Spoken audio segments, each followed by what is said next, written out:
শবে কদরের রাত আমাদের দেশেও 27 রাত্রিটার একটু গুরুত্ব বেশি, কিন্তু শবে কদরের ব্যাপারে আপনাদের এলাকার ওলামায়ে কেরামের জবানে শুনছেন শবে কদর নির্দিষ্ট 27 রাত্রে না, শেষ দশকের 5টা বেজর রাত 21, 23, 25, 27, 29। কিন্তু 27 রাত্রিতে আমরা যেভাবে মসজিদে যাই, সারা রাত জাগনা থাকি, মাজারে যাই, জিয়ারত করি, মা বাবার কবর জিয়ারত করি, গোটা রাত জেগে ইবাদত করি, ঘরে ইবাদত করি, কিন্তু অন্য রাতে একটু কম করি।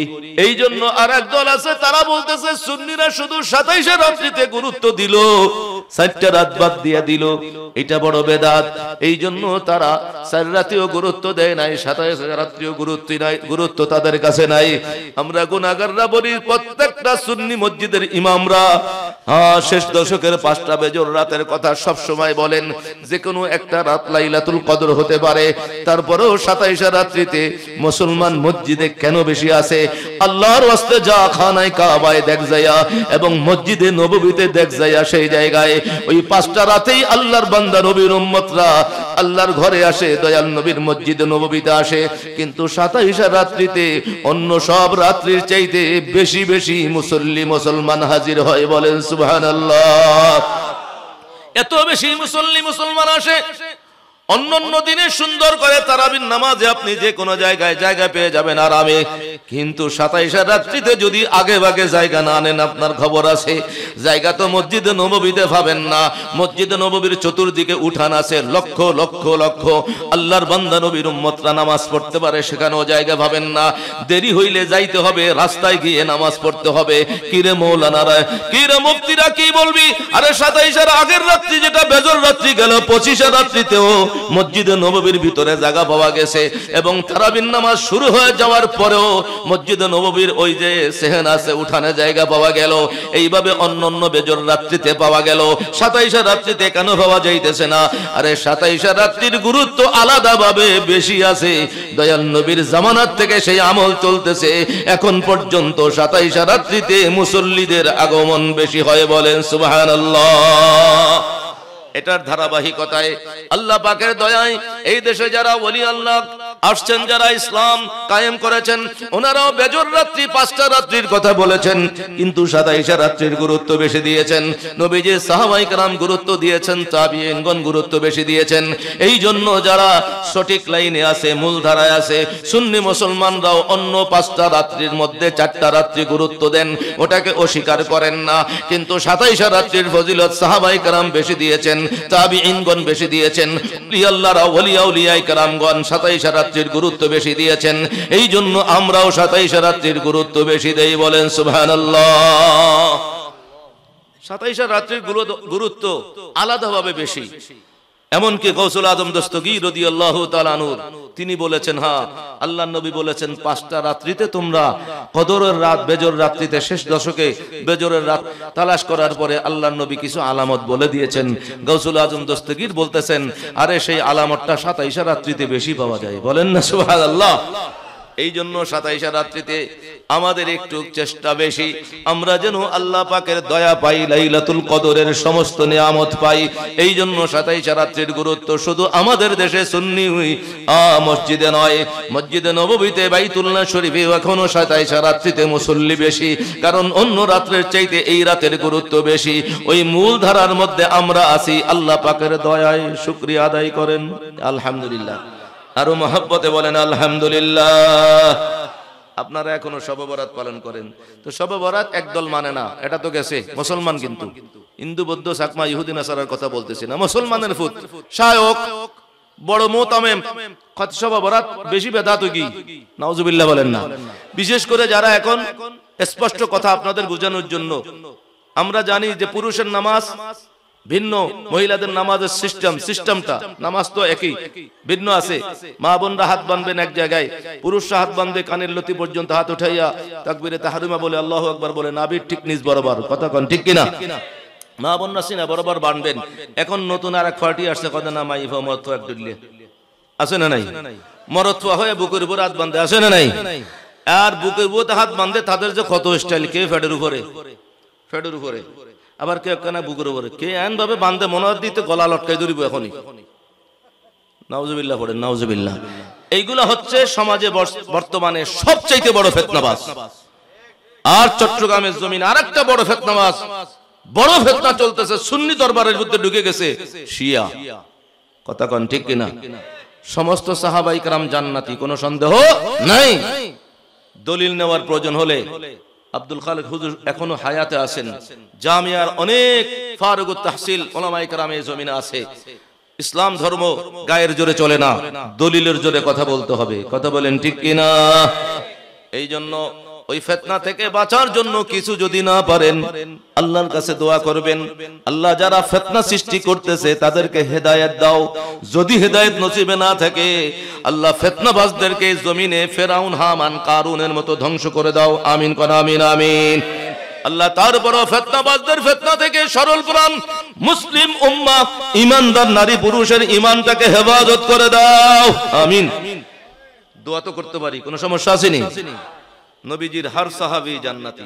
নবীজির সকল সাহাবী কি? যাদের ব্যাপারে আল্লাহ তাআলা কোরআনে কারীমে বলে দিয়েছেন, আউযু বিল্লাহি মিনাশ শাইতানির রাজীম, বিসমিল্লাহির রহমানির রহিম, রাদিয়াল্লাহু আনহুম ওয়া রাদু আন। চিৎকার করে বলেন না সুবহানাল্লাহ। আল্লাহ তাআলা বলে দিয়েছেন, আমার নবীর গোলাম যারা সাহাবী আছে, ওই সাহাবীদের উপরে আমি আল্লাহ রাজি হয়ে গেছি, এবং সাহাবীরাও আমি আল্লাহর রহমত পাইয়া রাজি। আমি তাদেরকে এমন জান্নাতে প্রবেশ করাবো, যেই জান্নাতে যারা অনন্তকাল থাকবে, একটা সেকেন্ডের জন্য বাহিরে থাকবে না। ওরা সবাই জান্নাতি জান্নাতি। চিৎকার করে বলেন সুবহানাল্লাহ। এই জন্য আমি একটা স্লোগান দিব, আল্লাহ পাকের কোরআনে কারিমের সাথে মিল রেখে, আল্লাহর নবীর সাহাবায়ে কেরামের শানে, আল্লাহর নবীর হাদিসের কথা মিল রেখে সেই স্লোগান সবাই একসাথে বলবেন।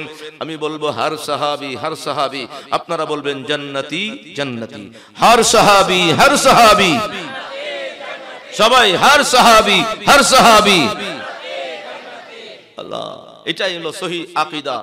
এবং একই ভাবে প্রিয় হাজিরিন মুসল্লিনে কেরাম, এখন যে বুকের উপর হাত বেঁধে আমাদেরকে নতুন ইসলাম শিখাইতে চায়, তারা বলতেছে আপনাদের এলাকায় প্রত্যেকটা মসজিদের মধ্যে যেখানে যে গিয়েছেন কলেমা শরীফ লেখা আছে না নাই? কি কলেমা লেখা আছে সবাই পড়েন? লা ইলাহা ইল্লাল্লাহু মুহাম্মাদুর রাসূলুল্লাহ।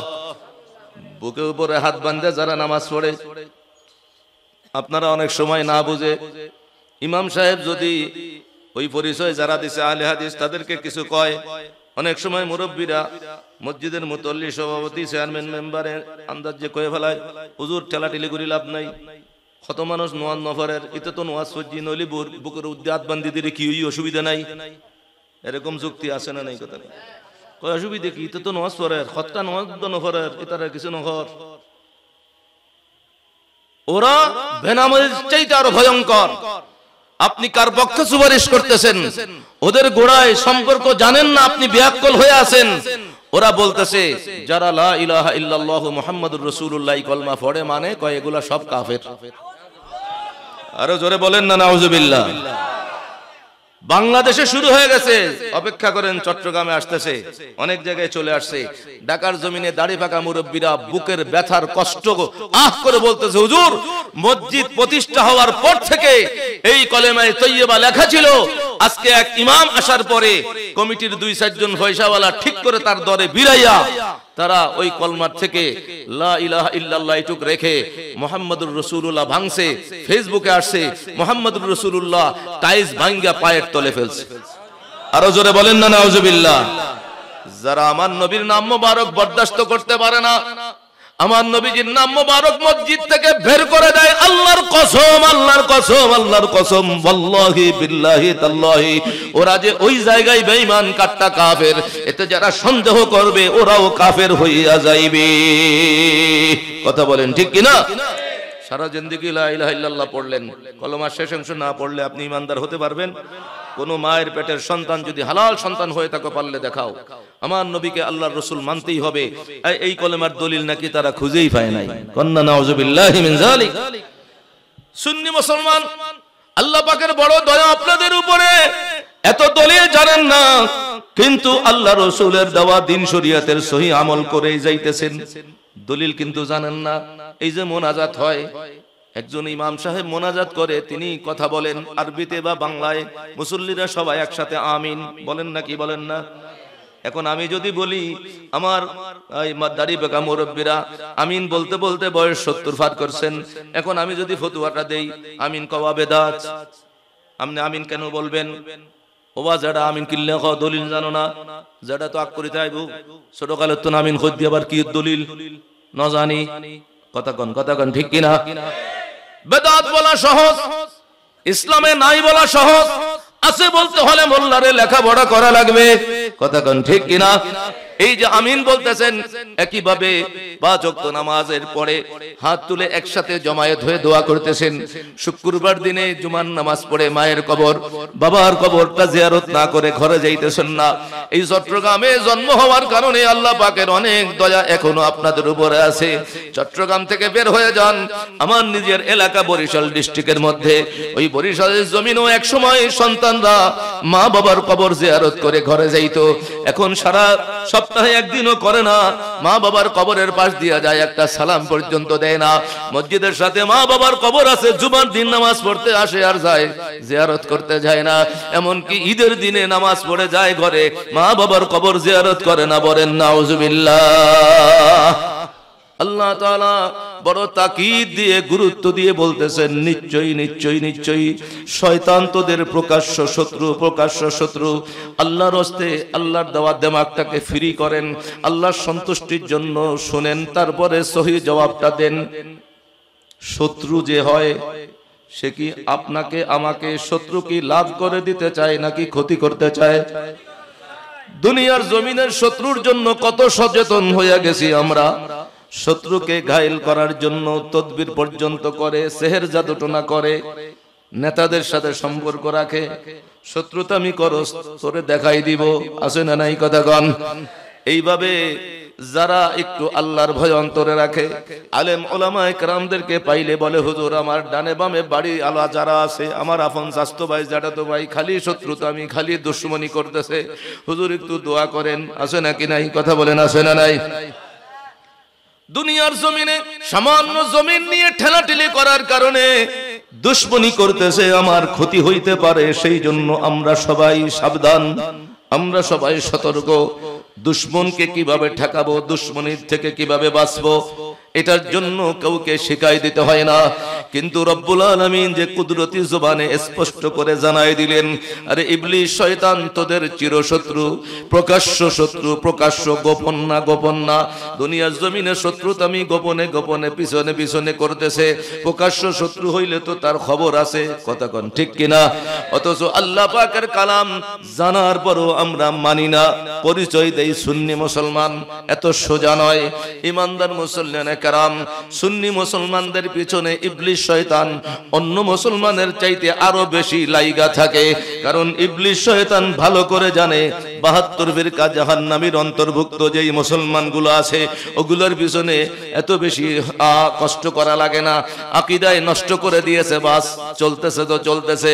কিন্তু যাদের আকীদাটা ঠিক রয়েছে, ভিতরে এখনো ঈমানটা আছে, এদের পিছনে ইবলিসের কারসাজি, ইবলিসের কষ্টটা বেশি। একজন ফেল মারলে আরেক গ্রুপ পাঠায়, আরেক গ্রুপ ফেল মারলে আরেক গ্রুপ পাঠায়। ইবলিসের এই চালাগুলো আপনাকে আমাকে ধ্বংস করে দেওয়ার জন্য, জান্নাতের রাস্তা থেকে জাহান্নামের রাস্তায় উঠায় দেওয়ার জন্য, আল্লাহ পাকের রহমত থেকে বঞ্চিত করে আল্লাহর গজবের যোগ্য বানানোর জন্য এমন ওয়াসওয়াসা দিতেছে, যেই ওয়াসওয়াসার কারণে একজন সুন্নি মুসলমান হিসেবে আল্লাহ রসুলের পয়গাম, আল্লাহ রসুলের হুকুম যেটা জানি সেটাও আমরা মানতে পারতেছি না, আমল করতে পারতেছি না।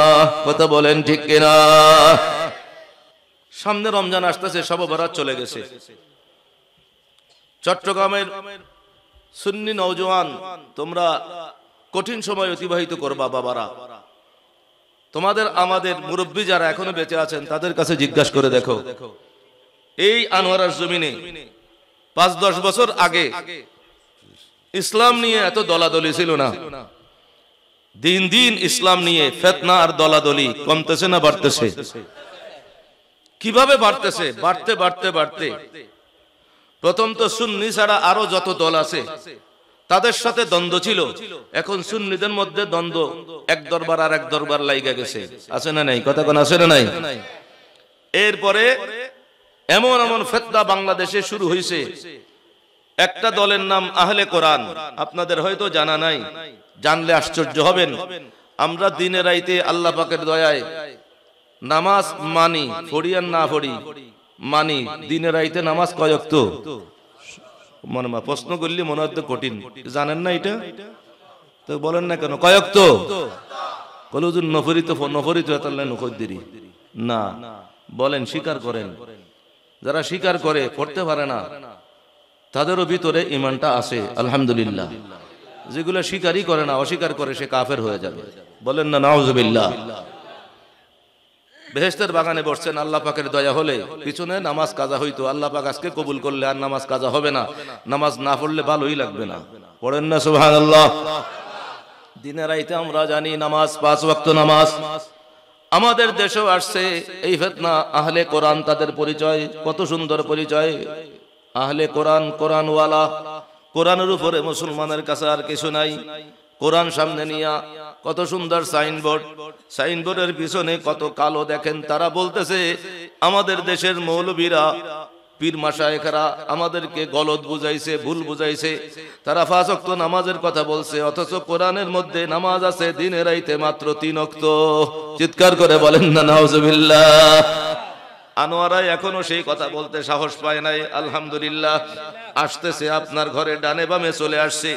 এই যে শবে বরাত পালন করছেন, দাড়ি পাকা মুরব্বীরা আল্লাহর হস্তে কথা বলেন, যার যত হায়াত আছে প্রত্যেকটা হায়াতে, প্রত্যেকটা বছরে যতবার শাবান মাসের এই রাতটা আসছে, শবে বরাতের রাত, আপনাদের গ্রামে গঞ্জে শবে বরাতে নারী পুরুষ ছোট বড় সবাই মসজিদে গিয়ে, মাজারে গিয়ে, ঘরে বসে গোটা রাত জাগনা থেকে ইবাদত বন্দেগী করে শবে বরাত পালন করছেন নাকি করেন নাই?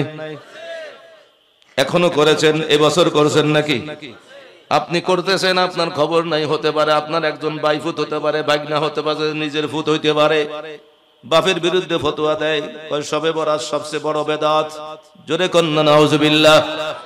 শবে বরাতের বিরোধিতা করতে গিয়ে যারা বাতিল আছে, ইহুদি নাসারার দালাল যারা আছে, তারা সুকৌশলে সর্বপ্রথম শবে বরাতকে অস্বীকার করে নাই। কইছে শবে বরাত আছে, তবে হালুয়া রুটি নাই, এটা বেদাত। এই একটা পার্টি আছে না নাই? এটা আপনাদের এলাকায় হয়তো আছে, আনোয়ারায় আছে। এই জন্য আমি গুনাহগার বলি, আরে শবে বরাত এই একটা বিষয়, এই একটা বিষয়কে কেন্দ্র করে বাংলাদেশের মুসলমান 3 ভাগে ভাগ হয়ে গেছে। একদল প্রথমত কয় শবে বরাত বলতে কিছু নাই, কন্না নাউজুবিল্লাহ। এটা তো বরবাদ গেল, 72 ফিরকা জাহান্নামীর অন্তর্ভুক্ত। কারণ শবে বরাত আছে, আমার দয়াল নবীর নবুয়তি জবানে বলেছেন। আল্লাহর হাবিব শবে বরাতের রাত্রিতে নিজে আমল করে শিক্ষা দিয়েছেন। সাহাবায়ে কেরাম দয়াল নবীর কাছ থেকে জানার পরে এই রাত্র সম্পর্কে গুরুত্ব দিয়েছেন।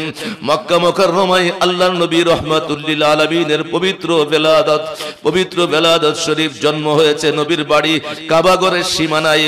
ওই কাবা ঘরের সীমানার আশেপাশে যারা সত্যিকার অর্থে আদিবাসী মক্কা মুকাররমার বাসিন্দা যারা আছে, তারা সারা জীবন ভর নবীজির জামানার পর থেকে সারা জীবন এই লাইলাতুন নিসফে মিন শাবান শবে বরাত বড় গুরুত্ব দিয়ে পালন করেছেন। বলেন সুবহানাল্লাহ।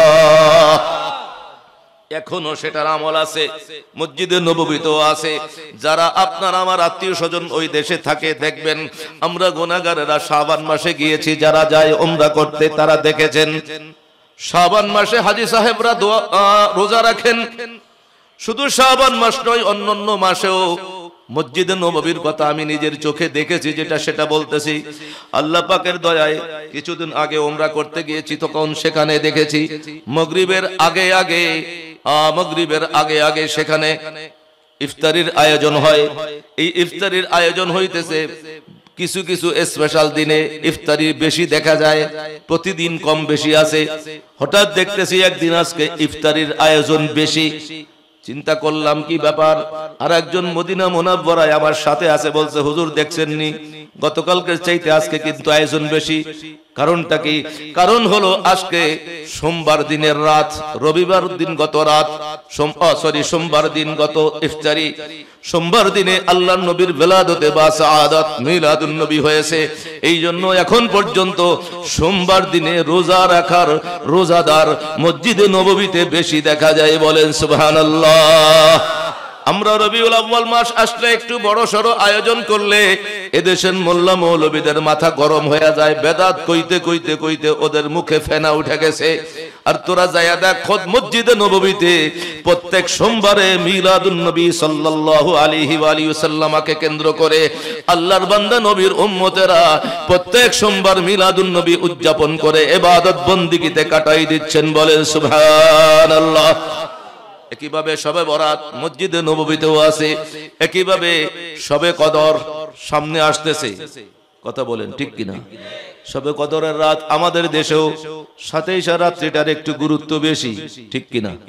কিন্তু শবে কদরের ব্যাপারে আপনাদের এলাকার উলামায়ে কেরামের জবানে শুনছেন শবে কদর নির্দিষ্ট 27 রাত্রে না, শেষ দশকের 5টা বেজর রাত। কথা কোন ঠিক কিনা?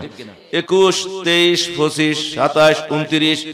কিন্তু 27 রাত্রিতে আমরা যেভাবে মসজিদে যাই, সারা রাত জাগনা থাকি, মাজারে যাই, জিয়ারত করি, মা বাবার কবর জিয়ারত করি, গোটা রাত জেগে জেগে ইবাদত করি, ঘরে ইবাদত করি, কিন্তু অন্য রাতে একটু কম করি। কথা বলেন ঠিক কিনা? এই জন্য আর এক দল আছে, তারা বলতেছে সুন্নিরা শুধু 27 রাত্রিতে গুরুত্ব দিল, 4টা রাত বাদ দিয়ে দিল, এটা বড় বেদাত। এই জন্য তারা 4 রাতেও গুরুত্ব দেয় নাই, 27 রাত্রিও গুরুত্ব তাদের কাছে নাই। আমরা গুনাহগাররা বলি, প্রত্যেকটা সুন্নি মসজিদের ইমামরা শেষ দশকের 5টা বেজর রাতের কথা সব সময় বলেন। যে কোনো একটা রাত লাইলাতুল কদর হতে পারে, তারপরেও 27 রাত্রিতে মুসলমান মসজিদে কেন বেশি আছে? আল্লাহর ওয়াস্তে যা খানায় কাবায় দেখ যায়া এবং মসজিদে নববীতে দেখ যায়া, সেই জায়গায় ওই 5টা রাতেই আল্লাহর বান্দা নবীর উম্মতরা আল্লাহর ঘরে আসে, দয়াল নবীর মসজিদে নববীতে আসে। কিন্তু 27 রাত্রিতে অন্য সব রাত্রির চাইতে বেশি বেশি মুসল্লি মুসলমান হাজির হয়। বলেন সুবহানাল্লাহ। এত বেশি মুসল্লি মুসলমান আসে। অন্যান্য দিনে সুন্দর করে তারাবির নামাজে আপনি যে কোনো জায়গায় জায়গা পেয়ে যাবেন আরামে, কিন্তু 27 রাত্রিতে যদি আগে ভাগে জায়গা না নেন, আপনার খবর আছে জায়গা তো মসজিদে নববীতে পাবেন না। মসজিদে নববীর চতুর্দিকে উঠান আছে, লক্ষ লক্ষ লক্ষ আল্লাহর বান্দা নবীর উম্মতরা নামাজ পড়তে পারে, সেখানেও জায়গা পাবেন না। দেরি হইলে যাইতে হবে, রাস্তায় গিয়ে নামাজ পড়তে হবে। কিরে মৌলানারা, কিরে মুফতিরা, কি বলবি? আরে 27 আগের রাত্রি যেটা বেজর রাত্রি গেল, 25 রাত্রিতেও মসজিদে নববীর ভিতরে জায়গা পাওয়া গেছে। এবং তারাবির নামাজ শুরু হয়ে যাওয়ার পরেও মসজিদে নববীর ওই যে সেহেন আছে, উঠানে জায়গা পাওয়া গেল। এইভাবে অন্যান্য বেজর রাত্রিতে পাওয়া গেল, 27 রাত্রিতে কেন পাওয়া যাইতেছে না? আরে 27 রাত্রির গুরুত্ব আলাদাভাবে বেশি আছে। দয়াল নবীর জামানাত থেকে সেই আমল চলতেছে এখন পর্যন্ত। 27 রাত্রিতে মুসল্লিদের আগমন বেশি হয়। বলেন সুবহানাল্লাহ। এটার ধারাবাহিকতায় আল্লাহ পাকের দয়ায় এই দেশে যারা ওলি আল্লাহ আসছেন, যারা ইসলাম কায়েম করেছেন, ওনারাও বেজর রাত্রি 5টা রাত্রির কথা বলেছেন, কিন্তু 27 রাত্রির গুরুত্ব বেশি দিয়েছেন। নবীজি সাহাবায়ে কেরাম গুরুত্ব দিয়েছেন, তাবিঈনগণ গুরুত্ব বেশি দিয়েছেন। এই জন্য যারা সঠিক লাইনে আছে, মূল ধারায় আছে, সুন্নি মুসলমানরাও অন্য 5টা রাত্রির মধ্যে 4টা রাত্রি গুরুত্ব দেন, ওটাকে অস্বীকার করেন না। কিন্তু 27 রাত্রির ফজিলত সাহাবায়ে কেরাম বেশি দিয়েছেন, তাবিঈনগণ বেশি দিয়েছেন, আল্লাহরা ওলিয়া উলিয়ায়ে কেরামগণ 27 রাত্রির গুরুত্ব বেশি দিয়েছেন। এই জন্য আমরাও 27 রাত্রির গুরুত্ব বেশি দেই। বলেন সুবহানাল্লাহ। 27 রাত্রির গুরুত্ব আলাদাভাবে বেশি। এমনকি গৌসুল আজম দস্তগীর রাদিয়াল্লাহু তাআলা আনহু তিনি বলেছেন, হ্যাঁ আল্লাহর নবী বলেছেন 5টা রাত্রিতে তোমরা কদরের রাত, বেজর রাত্রিতে শেষ দশকে বেজরের রাত তালাশ করার পরে আল্লাহর নবী কিছু আলামত বলে দিয়েছেন। গৌসুল আজম দস্তগীর বলতেছেন, আরে সেই আলামতটা 27 রাত্রিতে বেশি পাওয়া যায়। বলেন না সুবহানাল্লাহ। এই জন্য 27 রাত্রিতে আমাদের একটু চেষ্টা বেশি, আমরা যেন আল্লাহ পাকের দয়া পাই, লাইলাতুল কদরের সমস্ত নিয়ামত পাই। এই জন্য 27 রাত্রির গুরুত্ব শুধু আমাদের দেশে সুন্নি মসজিদে নয়, মসজিদে নববীতে, বাইতুল্লাহ শরীফে এখনো 27 রাত্রিতে মুসল্লি বেশি, কারণ অন্য রাত্রের চাইতে এই রাতের গুরুত্ব বেশি। ওই মূল ধারার মধ্যে আমরা আছি, আল্লাহ পাকের দয়ায় শুকরিয়া আদায় করেন, শুকরিয়া আদায় করে সুবহানাল্লাহ নয় আলহামদুলিল্লাহ, আরো মহব্বতে বলেন আলহামদুলিল্লাহ। আপনারা এখনো শবে বরাত পালন করেন, তো শবে বরাত একদল মানে না, এটা তো গেছে মুসলমান, কিন্তু হিন্দু বৌদ্ধ চাকমা ইহুদি নাসারার কথা বলতেছি না, মুসলমানের ফুত শায়ক বড় মোতামেম শবে বরাত বেশি বেদাত কি নাউজুবিল্লাহ বলেন না। বিশেষ করে যারা এখন স্পষ্ট কথা আপনাদের বোঝানোর জন্য, আমরা জানি যে পুরুষের নামাজ ভিন্ন, মহিলাদের নামাজের সিস্টেমটা, নামাজ তো একই, ভিন্ন আছে। মা বোনরা হাত বাঁধবেন এক জায়গায়, পুরুষরা হাত বাঁধবে কানের লতি পর্যন্ত, হাত উঠাইয়া তাকবীরে তাহরিমা বলে আল্লাহু আকবার বলে নাভির ঠিক নিচ বরাবর, কথা কোন ঠিক কিনা? মা বোনরা সিনা বরাবর বাঁধবেন। এখন নতুন আর এক পার্টি আসছে, কথা না মাইফা মরতো এক ডুললে আছে না নাই, মরতোয়া হয়ে বুকের উপর হাত বাঁধে, আছে না নাই? আর বুকের উপর হাত বাঁধে তাদের যে কত স্টাইল, কে ফেডের উপরে, ফেডের উপরে, আবার কে কেনা বুকের উপরে, কে এন ভাবে বান্ধে মনে দিতে গলা লটকাই ধরিব এখনই, নাউজুবিল্লাহ পড়েন নাউজুবিল্লাহ। এইগুলা হচ্ছে সমাজে বর্তমানে সবচাইতে বড় ফিতনাবাজ। আর চট্টগ্রামের জমিন আরেকটা বড় ফিতনাবাজ, বড় ফিতনা চলতেছে, সুন্নি দরবারের মধ্যে ঢুকে গেছে শিয়া, কথা কোন ঠিক কিনা? সমস্ত সাহাবায়ে কেরাম জান্নাতি, কোনো সন্দেহ নাই। দলিল নেওয়ার প্রয়োজন হলে আব্দুল খালেক হুজুর এখনো হায়াতে আছেন, জামিয়ার অনেক ফারুকুত তাহসিল উলামায়ে কেরামের জমিনে আছে। ইসলাম ধর্ম গায়ের জোরে চলে না, দলিলের জোরে কথা বলতে হবে, কথা বলেন ঠিক কিনা? এই জন্য ওই ফিতনা থেকে বাঁচার জন্য কিছু যদি না পারেন, আল্লাহর কাছে দোয়া করবেন, আল্লাহ যারা ফিতনা সৃষ্টি করতেছে তাদেরকে হেদায়েত দাও। যদি হেদায়েত নসিবে না থাকে, আল্লাহ ফিতনাবাজদেরকে জমিনে ফেরাউন, হামান, কারুনের মতো ধ্বংস করে দাও। আমিন কোন আমিন আমিন। আল্লাহ তারপরও ফিতনাবাজদের ফিতনা থেকে সরল প্রাণ মুসলিম উম্মাহ, ঈমানদার নারী পুরুষের ঈমানটাকে হেফাজত করে দাও। আমিন। দোয়া তো করতে পারি, কোনো সমস্যা আছে নি? নবীজির হার সাহাবী জান্নাতি, নবীজির সকল সাহাবী কি? যাদের ব্যাপারে আল্লাহ তাআলা কোরআনে কারীমে বলে দিয়েছেন, আউযু বিল্লাহি মিনাশ শাইতানির রাজীম, বিসমিল্লাহির রহমানির রহিম, রাদিয়াল্লাহু আনহুম ওয়া রাদু আন। চিৎকার করে বলেন না সুবহানাল্লাহ।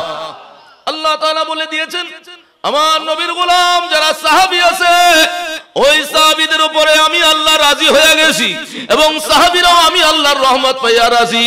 আমি তাদেরকে এমন জান্নাতে প্রবেশ করাবো, যেই জান্নাতে যারা অনন্তকাল থাকবে, একটা সেকেন্ডের জন্য বাহিরে থাকবে না। ওরা সবাই জান্নাতি জান্নাতি। চিৎকার করে বলেন সুবহানাল্লাহ। এই জন্য আমি একটা স্লোগান দিব, আল্লাহ পাকের কোরআনে কারীমের সাথে মিল রেখে, আল্লাহর নবীর সাহাবায়ে কেরামের শানে, আল্লাহর নবীর হাদিসের কথা মিল রেখে সেই স্লোগান সবাই একসাথে বলবেন। আমি বলবো হার সাহাবী হার সাহাবী, আপনারা বলবেন জান্নাতি জান্নাতি। হার সাহাবী হার সাহাবী, সবাই হার সাহাবী হার সাহাবী। আল্লাহ, এটাই হলো সহিহ আকীদা। এবং একই ভাবে প্রিয় হাজিরিন মুসল্লিনে কেরাম, এখন যে বুকের উপর হাত বেঁধে আমাদেরকে নতুন ইসলাম শিখাইতে চায়, তারা বলতেছে আপনাদের এলাকায় প্রত্যেকটা মসজিদের মধ্যে যেখানে যে গিয়েছেন কলেমা শরীফ লেখা আছে না নাই? কি কলেমা লেখা আছে সবাই পড়েন, লা ইলাহা ইল্লাল্লাহু মুহাম্মাদুর রাসূলুল্লাহ। বুকের উপরে হাত বাঁধে যারা নামাজ পড়ে, আপনারা অনেক সময় না বুঝে ইমাম সাহেব যদি ওই পরিচয় যারা দিছে আহলে হাদিস তাদেরকে কিছু কয়, অনেক সময় মুরব্বীরা মসজিদের মুতল্লি সভাপতি চেয়ারম্যান মেম্বারে আন্দাজে কয়ে ফেলায়, হুজুর ঠেলাঠেলি করি লাভ নাই, কত মানুষ নোয়াজ নফরের, এতে তো নোয়াজ সজ্জি নইলে বুকের উদ্যাত বান্ধি দিলে কি অসুবিধা নাই, এরকম যুক্তি আছে না নাই? কথা নেই, কয় অসুবিধা কি, এতে তো নোয়াজ পড়ের, খতটা নোয়াজ নফরের, এটার কিছু নহর। ওরা বেনামাজির চাইতে আরো ভয়ঙ্কর। আপনি কার পক্ষে সুপারিশ করতেছেন? ওদের গোড়ায় সম্পর্ক জানেন না, আপনি ব্যাকুল হয়ে আছেন। ওরা বলতেছে যারা লা ইলাহা ইল্লাল্লাহু মুহাম্মাদুর রাসূলুল্লাহ কলমা পড়ে মানে কয় এগুলা সব কাফের। আরো জোরে বলেন না নাউজুবিল্লাহ। বাংলাদেশে শুরু হয়ে গেছে, অপেক্ষা করেন, চট্টগ্রামে আসতেছে, অনেক জায়গায় চলে আসছে। ঢাকার জমিনে দাড়ি পাকা মুরব্বীরা বুকের ব্যথার কষ্ট আহ করে বলতেছে, হুজুর মসজিদ প্রতিষ্ঠা হওয়ার পর থেকে এই কলেমায়ে তৈয়বা লেখা ছিল, আজকে এক ইমাম আসার পরে কমিটির 2-4 জন পয়সাওয়ালা ঠিক করে তার দরে বিরাইয়া তারা ওই কলমার থেকে লা ইলাহা ইল্লাল্লাহ এটুক রেখে মুহাম্মাদুর রাসূলুল্লাহ ভাঙছে, ফেসবুকে আসছে মুহাম্মাদুর রাসূলুল্লাহ টাইলস ভাঙ্গা পায়ের তলে ফেলছে। আরো জোরে বলেন না নাউজুবিল্লাহ। যারা আমার নবীর নাম মোবারক বরদাস্ত করতে পারে না, আমার নবীজির নাম মোবারক মসজিদ থেকে বের করে দেয়, আল্লাহর কসম, আল্লাহর কসম, আল্লাহর কসম, ওয়াল্লাহি বিল্লাহি তাল্লাহি, ওরা যে ওই জায়গায় বেঈমান কাট্টা কাফের, এতে যারা সন্দেহ করবে ওরাও কাফের হইয়া যাইবে। কথা বলেন ঠিক কি না? সারা জিন্দেগি লা ইলাহা ইল্লাল্লাহ পড়লেন, কলমার শেষ অংশ না পড়লে আপনি ঈমানদার হতে পারবেন? কোন মায়ের পেটের সন্তান যদি হালাল সন্তান হয়ে থাকে পারলে দেখাও। আমার নবীকে আল্লাহর রাসূল মানতেই হবে। এই কলেমার দলিল নাকি তারা খুঁজেই পায় নাই। কন্না নাউযুবিল্লাহি মিন যালিক। সুন্নি মুসলমান, আল্লাহ পাকের বড় দয়া আপনাদের উপরে, এত দলিল জানেন না, কিন্তু আল্লাহ রাসূলের দেওয়া দ্বীন শরীয়তের সহি আমল করেই যাইতেছেন, দলিল কিন্তু জানেন না। এই যে মোনাজাত হয়, একজন ইমাম সাহেব মোনাজাত করে, তিনি কথা বলেন আরবিতে বা বাংলায়, মুসল্লিরা সবাই একসাথে আমিন বলেন না, কি বলেন না? এখন আমি যদি বলি, আমার দাড়ি বেকা মুরব্বীরা আমিন বলতে বলতে বয়স 70 পার করছেন, এখন আমি যদি ফতুয়াটা দেই আমিন কওয়া বেদাত, আপনি আমিন কেন বলবেন? ওবা যারা আমিন কিল্লে খাও দলিল জানো না, যারা তো আক করিতে আইবো, ছোট কালের তো আমিন খোঁজ দিয়ে আবার কি দলিল না জানি। কথা কন ঠিক কিনা? বেদাত বলা সহজ, ইসলামে নাই বলা সহজ, আছে বলতে হলে মোল্লারে লেখাপড়া করা লাগবে। কথা কন ঠিক কিনা? এই যে আমিন বলতেছেন, একইভাবে 5 ওয়াক্ত নামাজের পরে হাত তুলে একসাথে জমায়েত হয়ে দোয়া করতেছেন। শুক্রবার দিনে জুমার নামাজ পড়ে মায়ের কবর, বাবার কবরটা জিয়ারত না করে ঘরে যাইতেছেন না। এই চট্টগ্রামে জন্ম হওয়ার কারণে আল্লাহ পাকের অনেক দয়া এখনো আপনাদের উপরে আছে। চট্টগ্রাম থেকে বের হয়ে যান, আমার নিজের এলাকা বরিশাল ডিস্ট্রিক্টের মধ্যে, ওই বরিশালের জমিনও এক সময় সন্তানরা মা বাবার কবর জিয়ারত করে ঘরে যাইতো। এখন সারা সপ্তাহে একদিনও করে না, মা বাবার কবরের পাশ দিয়া যায়, একটা সালাম পর্যন্ত দেয় না। মসজিদের সাথে মা বাবার কবর আছে, জুমার দিন নামাজ পড়তে আসে আর যায়, জিয়ারত করতে যায় না। এমনকি ঈদের দিনে নামাজ পড়ে যায় ঘরে, মা বাবার কবর জিয়ারত করে না। বলেন নাউজুবিল্লাহ। কিন্তু আল্লাহ পাকের দয়ায় চট্টগ্রামের মানুষরা, আমার তো এখনো বিশ্বাস যে ঈদের দিন নামাজ পড়ে মা বাবার কবর জিয়ারত না করে, মুরব্বীদের কবর জিয়ারত না করে সিমাইও খায় না। কথা বলেন আছে না নাই? আছে না নাই? এমনকি জুমার দিনে জিয়ারত না করে যায় না। এমনকি মসজিদের সাথে কবরস্থান আছে, ইমাম সাহেব প্রত্যেকদিন আসরের নামাজের পরে জিয়ারত করে নাকি করে না? কথা বলেন করে কি করে না? এভাবে বিভিন্ন ওয়াক্তে বিভিন্ন জায়গায় করে, সবাই জিয়ারত করে। আর অন্যান্য ডিস্ট্রিক্টের মধ্যে জিয়ারত উঠাই দিছে, কয় জিয়ারত করা একটা বেদাত। জোরে বলেন না নাউজুবিল্লাহ। অথচ আল্লাহর নবী রাহমাতুল লিল আলামিন নবুয়তের জবানে স্পষ্টভাবে নবীজি শুধু বলেছেন তাই নয়, হাদিসে কওলি হাদিসে ফেলি দুইটাই আছে। আল্লাহর নবী হুকুমও করেছেন। আল্লাহর নবী রাহমাতুল লিল আলামিন নিজে ডাইরেক্ট নিজে আমল করে শিক্ষা দিয়েছেন সাহাবায়ে কেরামদেরকে। সহিহ হাদিসের কথাগুলো তারা বলে না, শোনায় না, শুধু নাই নাই নাই বলে। মনে রাখবেন, আল্লাহর হাবিব রাহমাতুল লিল আলামিন নিয়মতান্ত্রিক ভাবে সপ্তাহের নির্দিষ্ট দিনে মসজিদে নববী থেকে হেঁটে হেঁটে সাহাবায়ে কেরামদেরকে সাথে নিয়া শুধু জান্নাতুল বাকিতে জিয়ারত করতেন তাই নয়, উহুদের জমিনে আল্লাহর নবীর প্রাণের চাচা যান শুয়ে আছেন সাইয়্যিদুশ শুহাদা আমির হামজা রাদিয়াল্লাহু তাআলা আনহু। আল্লাহর নবী ধারাবাহিক প্রত্যেক সপ্তাহে উহুদের পাহাড়ের ওখানে গিয়ে ওই শুহাদায়ে কেরামদের কবরের সামনে জিয়ারতে হাজির হইতেন। সুবহানাল্লাহ। আল্লাহর হাবিবের পবিত্র নবুয়তের জবানের হাদিস শরীফ সিহাসিত্তার কিতাব সহ জগতের অনেক হাদিসের কিতাবে আসছে, যেই মুসলমান ঈমানদার, যার ভিতরে ঈমান আছে, রাসূলের কথা মানবে, গুরুত্ব দিবে, পালন করার চেষ্টা করবে, উল্টা দিকে চলবে না, ওই রাসূলের উম্মতদেরকে দয়াল নবী বলেছেন, যার মা বাবা দুইজন কবরে শুয়ে গেছে অথবা যে কোনো একজন কবরে আছে, এই রকম সন্তান ওই মা বাবার কবর প্রত্যেক জুমার দিনে যদি একবার জিয়ারত জিয়ারত করে সপ্তাহে একবার জুমার দিনে, যেই সন্তান মা এবং বাবা উভয়ের কবর জিয়ারত করে অথবা যে কোনো একজনের কবর জিয়ারত করে, নবী রাহমাতুল লিল আলামিন নূরের জবানের ঘোষণা ক্বালা রাসূলুল্লাহ পড়েন সাল্লাল্লাহু আলাইহি ওয়া আলিহি ওয়াসাল্লাম, মান যারা কবরা আবাওয়াইহি আও আহাদিহিমা গুফিরাত লাহু যামবুহু আও কামা ক্বালা রাসূলুল্লাহ পড়েন সাল্লাল্লাহু আলাইহি ওয়া আলিহি ওয়াসাল্লাম। জবান খুলে পড়েন সুবহানাল্লাহ। দলিল জানেন না, তারপরে বড় কপালের মালিক হয়ে জিয়ারত করেই যাইতেছেন, এই জন্য শুকরিয়া আদায় করে পড়েন আলহামদুলিল্লাহ। আল্লাহর নবী বলতেছেন, যেই সন্তান মা বাবার কবর প্রত্যেক শুক্রবার দিন জিয়ারত করলো অথবা যে কোনো একজন মা বাবার মধ্য থেকে মারা গেছে একজনের কবর জিয়ারত করে প্রত্যেক শুক্রবারে, নবী বলতেছেন সর্বপ্রথম আমার আল্লাহ তাআলা ওই সন্তানের পিছনের জীবনের গুনাহ মাফ করে দেন। সুবহানাল্লাহ। আল্লাহ নবী বলে দিয়েছেন, আমি তোমাদেরকে একটা সময় কবর জিয়ারতে নিষেধ করেছিলাম, এখন নিষেধ উঠে গিয়েছে, আমি তোমাদের জানাই দিতেছি খবরদার তোমরা এখন থেকে কবর জিয়ারত করবে। বলেন সুবহানাল্লাহ। কেন জিয়ারত করব সেটাও আল্লাহর নবী হাদিস শরীফে বলে দিয়েছেন, কারণ কবর জিয়ারত করলে, ওই কবর জিয়ারত করতে গেলে তোমার কবরে যাওয়ার পরে মৃত্যুর কথা স্মরণ আসবে। একজন ইমানদারের দরকার সব সময় মৃত্যুর কথা মাথায় রেখে, আল্লাহর ভয় অন্তরে রেখে দুনিয়ার জীবনটা কাটায়া দেওয়া। বলেন সুবহানাল্লাহ। যেখানে গেলে একজন ইমানদার সহিহ লাইনে সিরাতে মুস্তাকিমে চলতে পারবে।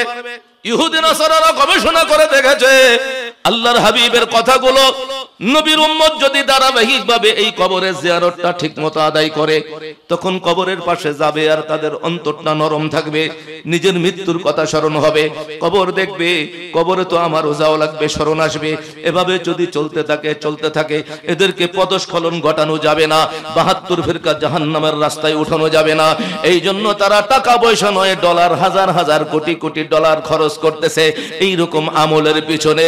সুন্নিরা যারা করে আসতেছেন, ওলি আউলিয়া কেরামগঞ্জ এই আমলটাই আমাদের শিক্ষা দীক্ষা দিয়েছেন, যে আমলের উপরে থাকলে আল্লাহ পাকের দয়ায় আল্লাহর বান্দা নবীর উম্মত গুনাহগার হতে পারে কিন্তু বেঈমান নয়, ঈমানটা ভিতরে থাকে। সেই আমলগুলোর থেকে মুসলমানদেরকে সরাইতে পারলে ঈমান খালি হয়ে যাবে। এই জন্য তারা এমন একটা দল মুসলমানের মধ্যে বাইছা নিছে, বিভিন্ন দলে দলে টাকা পয়সা দিয়ে খরচ করায়া ওই ওলি আউলিয়া কেরামগঞ্জ যে আমলগুলো আল্লাহ রাসূলের পছন্দের আমল শিক্ষা দিয়েছেন, আমাদের বাপ দাদা 14 গোষ্ঠী সব ঠিকমতো আদায় করেছে, আজকে একটা একটা শুরু করে কয় এইটা নাই, ওইটা নাই, এইটা নাই, নাই বলতে বলতে বেদাত কয়, বেদাত কইয়া শেষ করে নাই, কয় এটা আমল করলে নাকি কবর জিয়ারত করলে, কবরের সামনে যায়া সূরা ফাতিহা পড়লে, এভাবে দোয়া করলে কয় কবরের মানুষটাও আযাব পাবে, যে করছে সেও আযাব জাহান্নামী হবে। চিৎকার করে বলেন না নাউজুবিল্লাহ। ইসলামের মূলে থাকবেন, মূলে ছোট্ট ছোট্ট কথাগুলো মনে রাখবেন। যারা আজকে যাদেরকে দয়া মায়া করে, ওই যে বুকের উপর হাত বান্ধা পার্টি, তাদেরকে দয়া মায়া করতেছেন, নষ্ট করে আপনার খবর নাই, আপনাকে সে মুসলমান হিসাবে মানে না। আমরা হানাফি মাযহাবের অনুসারী, আল্লাহর নবী রাহমাতুল লিল আলামিনের ডাইরেক্ট জলিলুল কদর সাহাবীর কাছ থেকে যেই ইমামে আযম আবু হানিফা রাদিয়াল্লাহু তাআলা আনহু ইসলাম শিখে পৃথিবীর জমিনে ইসলামের খেদমত করেছেন, যার ব্যাপারে আল্লাহর নবীর আগাম ভবিষ্যৎবাণী ছিল, যেই ইমামে আযম আবু হানিফা রাদিয়াল্লাহু তাআলা আনহু 40টা বছর এশারের ওযু দিয়ে ফজরের নামাজ আদায় করেছেন, 55 বছর 55 বার হজ আদায় করেছেন। বলেন না সুবহানাল্লাহ, আল্লাহু আকবার। সেই ইমামে আযমকে বলতেছে ইনি হলো বড় কাফের। জোরে বলেন না নাউজুবিল্লাহ। আমরা যে কলেমাটা পড়ি, হুজুর আসবেন, আব্দুল খালেক সাহেব হুজুর, হুজুরের কাছে জিজ্ঞাসা করবেন, আমি গুনাহগার, আল্লাহ পাকের মেহেরবানি, আওলাদুর রাসূলের নিগাহে করমে জামিয়া ছাত্র বিধায় আন্দাজে কথা বলি না, আলহামদুলিল্লাহ, দলিল ছাড়া কথা বলি না। তারা বলতেছে, তখন বলে যে এই কলমা তো সবাই পড়ে, একজন মুসলমান বাংলাদেশিকে যখন উল্টায়া দেয় কলমা থেকে উল্টা দিকে, তখন বলে যে তো এই কলমা কোত্থেকে আসলো? কই এই কলমা আমার নবীও বলেন নাই, সাহাবীরাও পড়েন নাই, তাবিঈনরাও পড়েন, এটা আবু হানিফা বানাইছে। আরো জোরে বলেন না নাউজুবিল্লাহ। অথচ আল্লাহ পাকের দয়া এখনো যারা খানায় কাবায় গিয়েছেন, সামনে যাবেন, খেয়াল করে দেখবেন খানায় কাবার যতগুলো দরজা আছে প্রত্যেকটা দরজায় দরজায় আমাদের কলিজার এই কলমা, ইমানি কলমাটা লেখা আছে। এর চাইতে বড় দলিল লাগবে না মুসলমানের। খানায় কাবা এখন পর্যন্ত তোমাদের বাজানেরা তারা তো ওই সৌদি আরবের গ্র্যান্ড মুফতিরা এখন পর্যন্ত সেটা চালাইছে। যদি এই কলমা পড়লে কাফের হইতো তো খানায় কাবার মসজিদে কেন এই কলমা লেখা আছে? কথা কোন ঠিক কিনা? মসজিদে নববীতে আমার দয়াল নবীর মসজিদে নববীতে এক জায়গায় নয়, দুই জায়গায় নয়, শত শত জায়গায় সুন্দর করে একই লাইনে এই কলমা লেখা আছে, লা ইলাহা ইল্লাল্লাহু মুহাম্মাদুর রাসূলুল্লাহ। আরে মসজিদে নববীতে যদি লেখা থাকতে পারে, খানায় কাবা যদি লেখা থাকতে পারে, তো আমাদের গ্রামের মসজিদে লেখা থাকতে পারবে নাকি পারবে না? সব জায়গায় আছে, তারপর পারবে না কেন? কোনো কারণ নাই, একটাই গায়ের জোরে কথা হলো তাদের কাছে আমার দয়াল নবীকে সহ্য হয় না, বরদাস্ত হয় না।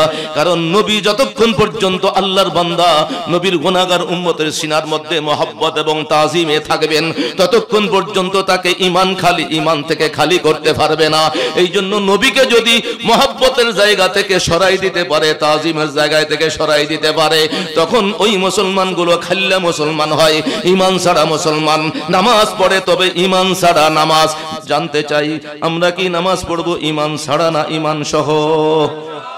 যত জায়গায় যত নেক আমলের কথা রয়েছে, আল্লাহ পাকের পক্ষ থেকে যত নিয়ামতের কথা রয়েছে, যত সওয়াবের কথা রয়েছে, জান্নাতের নিয়ামতের কথা রয়েছে, আমল করো, আমলে সালেহ করো। প্রত্যেকটা জায়গায় আমার আল্লাহ তাআলা ঈমানকে শর্ত দিয়েছেন। ঈমান ছাড়া আমলের কোনো দাম নাই। একটা তাসবিহ আমার আল্লাহর দরবারে কবুল হবে না। কথা কোন ঠিক কিনা? এই যে সামনে রমজান আসতেছে, সেখানেও আল্লাহ তাআলা রমজানের রোজা ফরজ করে দেওয়ার আগে শর্ত দিয়েছেন ঈমানদারের জন্য। সুবহানাল্লাহ পড়েন। আল্লাহ নবী আয়াতে কারিমা তাফসীর করে জানিয়েছেন, ক্বালা রাসূলুল্লাহ, পড়েন সাল্লাল্লাহু আলাইহি ওয়া আলিহি ওয়াসাল্লাম, মান সামা রমাদানা ঈমানান ওয়া ইহতিসাবান গুফিরা লাহু মা তাকাদ্দামা মিন যামবিহি আও কামা ক্বালা রাসূলুল্লাহ সাল্লাল্লাহু আলাইহি ওয়া আলিহি ওয়াসাল্লাম। চিৎকার করে বলেন না একটু সুবহানাল্লাহ। আল্লাহ নবী বলতেছেন, যেই ব্যক্তি রোজা রাখলো, সিয়াম সাধনা পালন করলো, এভাবে বলেন নাই। নবী বলতেছেন যে সিয়াম সাধনা পালন করেছে ঈমান সহকারে। কি সহকারে? ঈমানান এক নম্বর শর্ত। দুই নম্বর শর্ত ইহতিসাবান, সওয়াবের আশায়। তো এটা কেন? সবাই তো রোজা রাখবে সওয়াবের আশায়, তাই কিনা? কথা বলেন ঠিক কিনা? কিন্তু নবীজি এই শর্তটা কেন দিলেন? আপনাদের খবর নাই, বাংলাদেশে এরকম অনেক মুসলমান আছে, বিদেশের কথা বাদ দিলাম, আমার আত্মীয়র মধ্যেই পাইছি। চট্টগ্রামে ছোটবেলা থেকে জামাইয়ে পড়েছি, 85 বা 6 থেকে চকবাজার কাঁচাবাজার মসজিদের মধ্যে তারাবির নামাজ পড়াইতাম। তো তারাবির নামাজ পড়াইয়া এখানে 15 দিন 20 দিন 16 দিন 17 দিন 18 দিন 20 দিন না খতম করে বাড়িতে যাইতাম। আমার বড় ফুফুর ছেলে অন্য সময় যেয়ে দেখতাম যে রোজার দিনও দিনের বেলায় খায়, রোজা রাখে না। একবার তারাবি পড়াই গেলাম, যেয়ে দেখতেছি সে রোজা রাখছে। বলে, মামাতো ভাই রোজা রাখছি, লম্বা টল ফিগার। আমি খুশি হয়েছি, ভাইডি আপনি রোজা রাখছেন, খুব ভালো লাগতেছে। দূর বেটা, রোজা রাখছি কেন জানোস? কি হয়েছে? পেটটা বেটা বেশি বাড়িয়ে গেছে, রোজার ভিতর দেখি একটু কমাইতে পারি কিনা।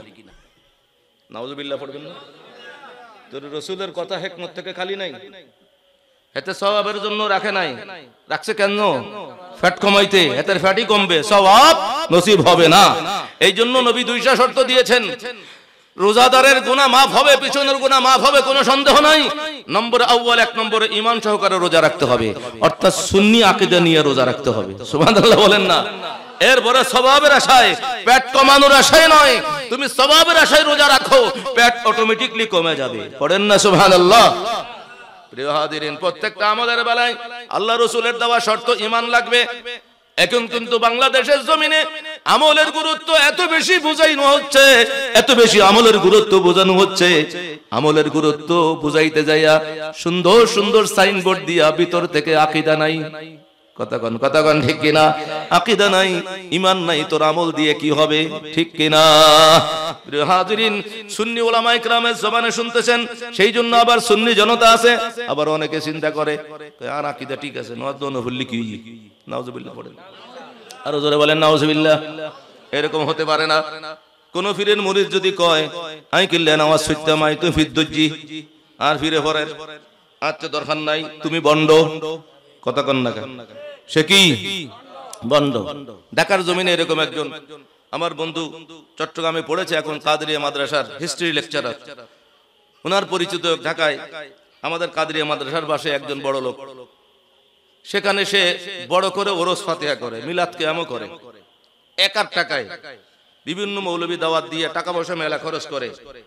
তো পরে আমার বন্ধু মৌলানা শহীদ সাহেব, প্রফেসর শহীদ সাহেব বলতেছে, জানো নি এতে এতক্ষণ ঘরের মাইক দিয়ে ফাটায় ফেলায়, ওয়াজ নসিহত করে, মিলাদ কিয়াম করে, গজল শের আসার ফরায়, কিছুদিন গানও গাওয়াই, ইতে কিন্তু বেনামাজি, নমাজ দোয়া নাই, ইতের ফিরাই, ইতের গরত। তো তার বউ ফিসা বরে কষ্টুন একখান নালিশ দি, তো হুজুর অনার মুরিদ, অনার ভক্ত, ইতে অনার লে এত ভক্ত, বহুত পয়সা করি খরচ করে, কিন্তু দেখ ভক্ত নন নপরে। ফিসাবে কত কিন্তু বলা কথা না, ফিসাবে ডাকি, এই তুই নমাজ কিনলে না ফরস, নামাজ কেন পড়ো না?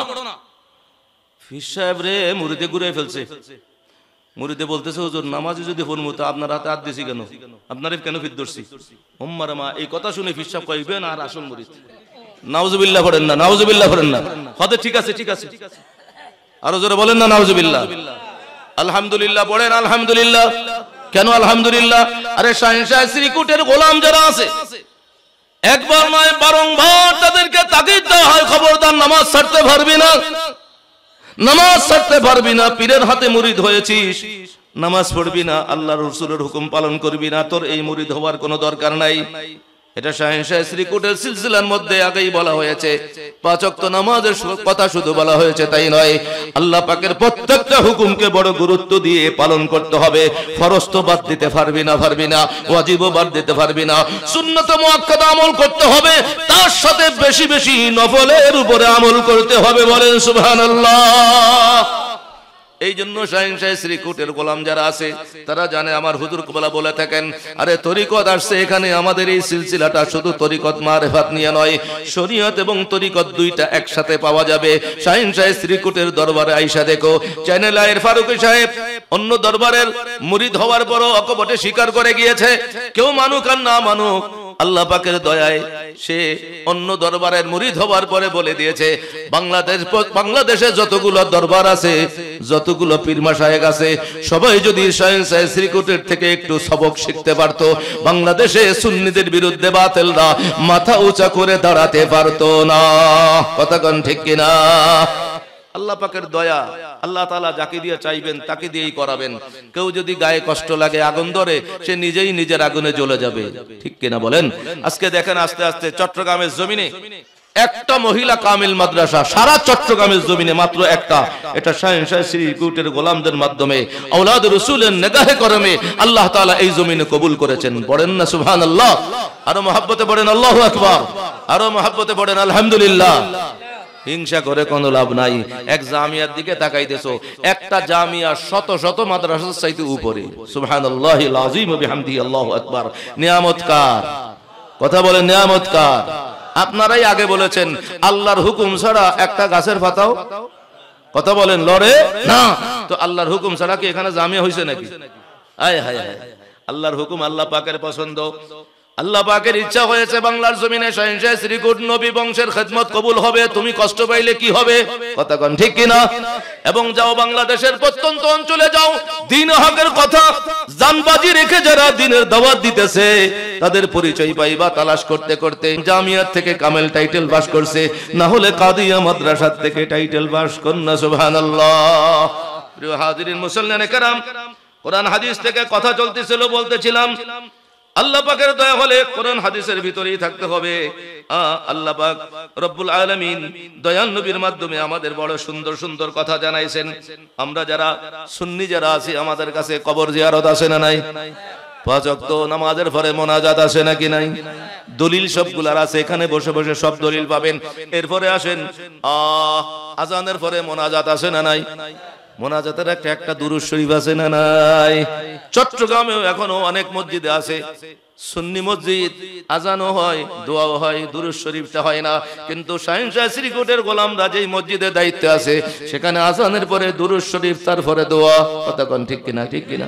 হাদিস শরীফ থেকে শোনাবো। তার আগে বলেছিলাম শবে বরাতকে কেন্দ্র করে বাংলাদেশে মুসলমান 3 ভাগ। একদল কইতেছে কি কয় শবে বরাত নাই, বেদাত, এতারা 72 ফিরকা জাহান্নামের মধ্যে নাম লেখাইছে। কথা কোন ঠিক কিনা? এরপরে 2 দল থাকছে, দোনো দল শবে বরাত মানে। তো 2 দল শবে বরাত মানলে 2 দল কেমনে হইলো? এক দল কয় শবে বরাত মানি, হালুয়া রুটি মানি না, হালুয়া রুটি বেদাত। কি বলেন, আছে না নাই? কতক্ষণ আছে না নাই? আর এক দল বলতেছে বেটা শবে বরাতও মানি, আলহামদুলিল্লাহ, হালুয়া রুটিও মানি, মানবই মানবো। পড়েন না সুবহানাল্লাহ। বাস, আপনি কোন দলে থাকবেন ফয়সালা আপনার হাতে তুলে দিলাম। আপনার জবাব আপনি দিবেন, আমার জবাব আমি দিব। কথা কোন ঠিক কিনা? আরে হালুয়া রুটির বিরুদ্ধে কেন লাগলি? শবে বরাত মানলি কিন্তু হালুয়া রুটিতে বেজার কেন? কোনো কারণ নাই, অন্য কোনো কারণ নাই, একটাই পরিচয়।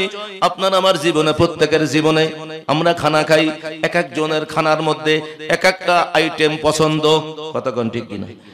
কেতে লাক্ক মাছ বড়ুয়া বেশি মজা লাগে, কেতে ইলিশ মাছ মজা লাগে, কেতে বড় কই মাছ, ডর কই মাছ মজা লাগে, কেতে কাচ্চি বিরিয়ানি মজা লাগে, কেতে দেশি কুড়ার রাতা কুড়ার রান মজা লাগে। আছে না নাই? কথা বলুন, আছে না নাই? এক একজনের মেনু এক এক ডলিয়া। তো আমার দয়াল নবীর খাবারের মধ্যেও পছন্দের মেনু আছে না নাই? কেমনে জানেন কোন চাই কি? হুজুর আমনে না কইবেন, দলিল তো দিব আমার ইনশাআল্লাহ। নবীজিও পছন্দের খাবার ছিল। শবে বরাতের রাত্রিতে যেই মৌলবী মানছে কিন্তু হালুয়া রুটি বরদাস্ত করতে পারতেছে না, সেই মোল্লারে আপনি দাওয়াত দিয়া কাচ্চি বিরিয়ানি, ফরক, মোরগ, পোলাও, যত জাতের আছে, বিরিয়ানি, তেহেরি, কই মাছ, মাগুর মাছ, শিং মাছ, যত যা আছে, লাক্ক মাছ সব খাওয়াবেন। সব বড় ফুয়াদ দেই, বেশি মজা, বেশি বালা, ফাইলি কিছু লই যাবো, বেশি বালা কইছি, বেশি দোয়া করিব। একবারে সমস্ত খানা দেওয়ার পরে হালুয়া রুটি আনলে কইবে কিল্লে বানাই দে। মোল্লারে তোর কাছে মোরগ পোলাও ভালো লাগলো, কাচ্চি বিরিয়ানি ভালো লাগলো, গরুর বোনা গোস্ত ভালো লাগলো, সব ভালো লাগলো, হালুয়া রুটি দেখার সাথে সাথে তোর কলিজায় কষ্ট কেন? একটা প্রশ্ন করতে পারি নাকি পারি না? হ্যাঁ, ওই রাত্রিতে সব খাবার তোমার কাছে ভালো লাগলো, আরে ওদের কাছে হালুয়া রুটি ভালো লাগে না কেন? তার কারণটা কি জানেন নাকি? কারণ আপনার আমার দয়াল নবীর পছন্দের একটা মেনু আছে।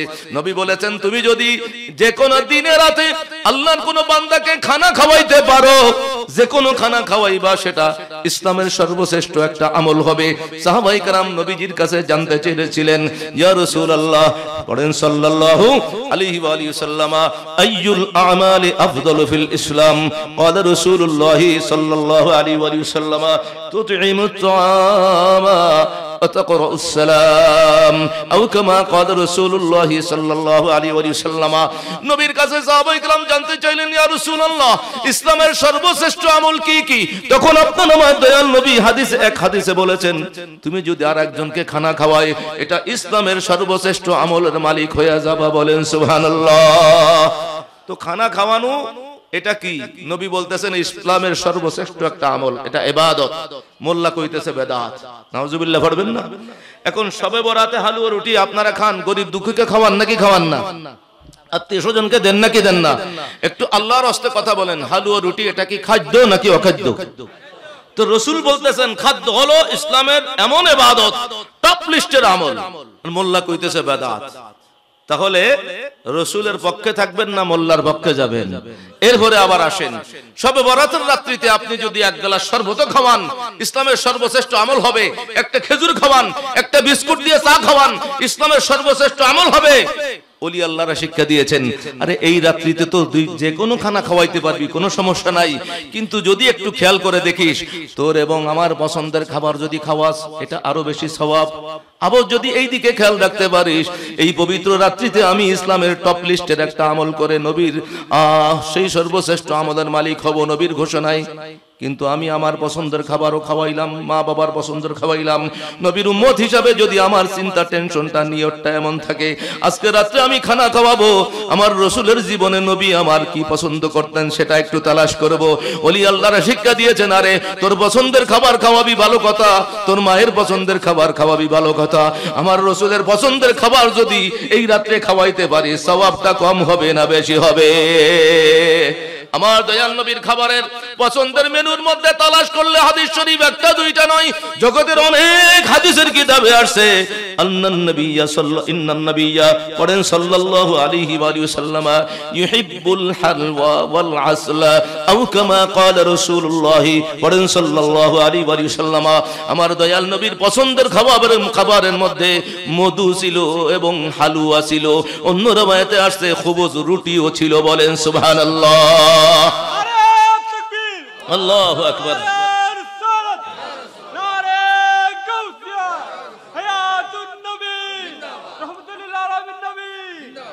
দেখেন তাহলে সুন্নিরা আপনারা দলিল জানেন না, কিন্তু সারা জীবন সবে বরাতে হালুয়া রুটি খাওয়ায় আসতেছেন, আপনার খবর নাই।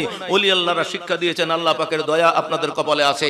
ওই সবে বরাতের রাত্রিতে খানা খাওয়াইয়া সর্বশ্রেষ্ঠ আমলের মালিক হইতেছেন, আবার নিসবতটা যখন আমার দয়ার নবীর দিকে চলে যায়, এটা ডাইরেক্ট এই উসিলায় আল্লাহর দরবারে কবুল হয়ে যাবে। বলেন না সুবহানাল্লাহ।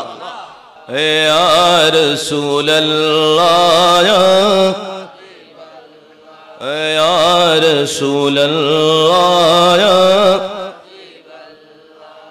আমাদের মতের নিধান কালে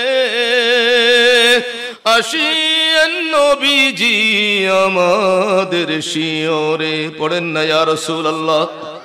মৃত্যুকালে নবীজির নূরানি চেহারা দেখে যাইতে মনটা চায় নাকি চায় না? আল্লাহর দরবারে আরজি জানায় বলেন আমাদের মতের নিধান কালে আসিয়েন নবী গো আমাদের শিয়রে। ওগো দেখিব আপনাকে অন্তরটাকে জোড়াইয়া, দেখিব আপনাকে অন্তরটাকে জোড়াইয়া। ইয়া রাসূলুল্লাহ ইয়া রাসূলুল্লাহ ইয়া রাসূলুল্লাহ ইয়া হাবিবাল্লাহ ইয়া রাসূলুল্লাহ ইয়া রাসূলুল্লাহ। আরে যখন মুনকির নকির আসিয়া সওয়াল করবেন বসাইয়া, দিয়েন গো নবীজি পর্দা উঠাইয়া। পড়েন না ইয়া রাসূলুল্লাহ। এরকম একটা সময় আসবে নাকি আসবে না? দয়াল নবীকে দেখা যদি জবানে আপনার প্রশ্নের উত্তরটা সহিভাবে বের হোক, সেটা যদি চান আল্লাহর দরবারে দুনিয়ায় থাকতে আরজি জানাইতে থাকেন। নামাজের পরে বলেন, সময় পাইলেই বলেন, মৃত্যুর কথা স্মরণ করেন, রাতের বেলায় ঘুমাইতে যাওয়ায় আল্লাহর কাছে বলেন একা একা আল্লাহ রে, ওই কবরে যখন শোয়ানো হবে মুনকার নাকির দুইজন ফেরেশতা বড় ভয়ঙ্কর চেহারা নিয়ে হাজির হবে। চিৎকার করে যখন ভয়ে চিৎকার করতে থাকবো, দয়াল নবীকে সামনে সাথে সাথে হাজির করা হবে। আমার দয়াল নবীকে দেখায় দেখায় প্রশ্ন করা হবে। নবী সম্পর্কে প্রশ্নের উত্তর যদি সহি ভাবে জবান দিয়ে জারি হয়, আমার আল্লাহ পাকের পক্ষ থেকে ফেরেশতারা বলবে আরে তুমি ঘুমাইতে থাকো, জান্নাতের বিছানা বিছানো আছে। নবীকে চেনা লাগবে, নবীকে চেনা লাগবে। নবী সম্পর্কে প্রশ্নের উত্তরটা কারা ঠিক মতো দিবে? কোরআন হাদিসের সারাংশ হইতেছে সারা জীবন ভর যারা আমার দয়াল নবীকে জানের চাইতে বেশি ভালোবাসছিল, আমার দয়াল নবীর ভালোবাসার জায়গাটা নিজের ছেলে মেয়ে মা বাবা স্ত্রী পুত্র সবার চাইতে আমার নবীর ভালোবাসার মাকামটা সিনার মধ্যে উপরে ছিল, আমার নবীর তাজিমের মাকামটা সবার উপরে ছিল। তাদের জবানে আমার আল্লাহ পাকের দয়ায় নবীকে দেখার সাথে সাথে জবাবটা সহিভাবে বের হবে। বলেন সুবহানাল্লাহ। আরে যখন মুনকির নকির আসিয়া সওয়াল করবেন বসাইয়া, দিন গো নবীজি পর্দা উঠাইয়া, ওগো সালাম করিব দুই কদম চুমিয়া, সালাম করিব দুই কদম চুমিয়া। ইয়া রাসূলুল্লাহ। বলতেছিলাম ইমানদার মুসলিয়ানে কারাম, সুন্নিদের কাছে যে আমলগুলো আছে দলিল জানেন না, অটোমেটিকলি সারা জীবন জান্নাতি আমল করেই যাইতেছেন। আলহামদুলিল্লাহ বলেন না? দয়া কার? আর যারা বেশি দলিল তালাশ করে, মনে রাখবেন সহিহ হাদিস দলিল আছে না নাই, এটারা মাহরুম। দলিল তালাশ করতে করতে করতে আজরাইলের সামনে আসবে, আমল করবে কোত্থেকে? কতক্ষণ ঠিক কিনা? মক্কার কাফেরের গোষ্ঠীরা আমার দয়াল নবীকে দেখছিল, আবু জেহেল উতবা সাইবা মুনাফিক যারা আছে, রসুলকে দেখার পরেও এদের দলিলের আর শেষ হয় না। রসুল সত্য নাকি ঠিক আছে না নাই, খালি দলিল তালাশ করে এত দলিল দেখলো জানলো, সাহাবাই কেরাম জান কুরবানি করতেছে, এরপরেও তারা সহি দলিল খুঁজে পায় নাই। দলিল তালাশ করতে করতে আজরাইল ধরছে বা সিধা জাহান্নামে ফাটাই দিছে। কতক্ষণ ঠিক কিনা? আর কিছু কিছু নবীর গোলাম সাহাবাই কেরাম আছেন, বনের প্রাণী, হিংস্র প্রাণী, বাঘ কপালে থাকলে বাঘ কইতেছে, ছাগল চরণ করতেছে একজন রাখাল। হাদিস শরীফে আসছে, লম্বা চৌড়া কথা। আমার নবীর জলিলুল কদর কয়েকজন সাহাবী হাদিসটা বর্ণনা করেছেন।